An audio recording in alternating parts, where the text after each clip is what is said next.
প্রিয় দর্শকবৃন্দ, যদি মাছ ধরা দেখতে চান কিংবা মাছ শিকার করতে চান, তাহলে আসতে হবে আপনাকে আমাদের কিশোরগঞ্জ হাওর অঞ্চলে, যেটাকে আপনি সহজে বলেন নিকলে হাওর অঞ্চল, মিটামন হাওর অঞ্চল, অষ্টগ্রাম হাওর অঞ্চল।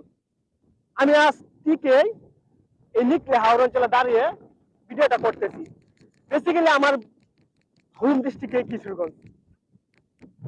তো আমাদের হাওরের যে সৌন্দর্য পানি, এখন তো আষাঢ় মাস, এই আষাঢ় মাস কিন্তু এই নদীর জোয়ার জোয়ার মানে মেয়েদের পুরুষের যৌবন যখন 21 বছর 18 বছর, ঠিক সেই রকমই আমাদের হাওর অঞ্চলের হাওরের কিংবা নদীর যৌবন হলো গিয়া আষাঢ় মাস।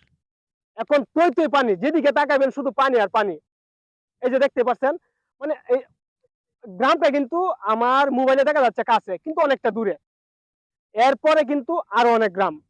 তো আমি একটা এত বেশি হাওরে বিশালতার গভীরতার মধ্যে আসি নাই, ছোটখাটো একটা হাওরের মধ্যে আসছি, কারণ ওই জায়গাতে আমি একটু সেফটিতে আছি। আজকে যেহেতু আবহাওয়াটা খারাপ, ওয়েদারটা খারাপ, এত দূরে আমি যাই নাই। কারণ আমাদের এখানে হঠাৎ করে এরকম ঝড় বৃষ্টি আসে যে তখন ট্রলার কন্ট্রোল রাখা ইম্পসিবল। সেই জন্য ছোটখাটো একটা হাওর আপনাদেরকে দেখালাম। অনেকে বলে যে রাসেল ভাই, আপনি ঈদের ছুটিতে গেলে আমাদেরকে অবশ্যই আপনাদের হাওর অঞ্চলের সৌন্দর্য দেখাবেন। তো দেখালাম, আপনার শান্তি হয়েছেন তো, আরো দেখাবো, যেহেতু ছুটিতে আসছি আরো দেখাবো। যদি আপনারা আমার YouTube channel Syed Rasel Ahmed subscribe করেন এবং Facebook page Syed Rasel Ahmed follow করেন, তাহলে আপনারা নিত্য নতুন আরো অনেক সুন্দর সুন্দর ভিডিও পেতে পারবেন। গান উপহার দিব, ডান্স উপহার দিব, এমনকি আরো অনেক কিছু উপহার দিব। তো এই পর্যন্তই, একদিন আরেকটা ভিডিওতে হাজির হব।